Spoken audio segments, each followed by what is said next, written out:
என்ன பைரவி, நான் எதை சொன்னாலும் நம்புற நீ இப்போ யோசிக்கிற? ஐயோ, அப்படிலாம் இல்ல சாமி.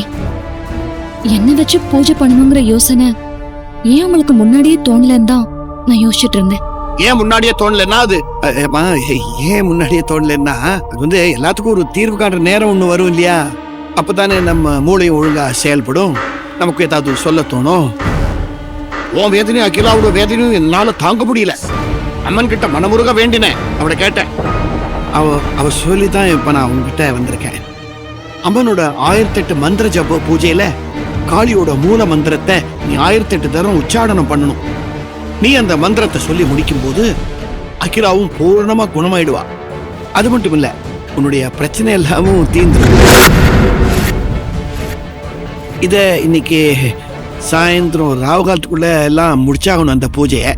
அதான் உன்னை கூட்டின்னு போலான்னு நான் நேரடியா வந்திருக்கேன். போலாமா? அப்பா அனுமதிப்பாரான்னு யோசிக்கிறியா? இல்ல சாமி, பைரவி அந்த கருப்பு உருவத்துக்கிட்ட இருந்து காப்பாத்தினவர் நீங்க. உங்களை நான் முழுசா நம்புறேன். என் பொண்ணு இருந்தா போதும்.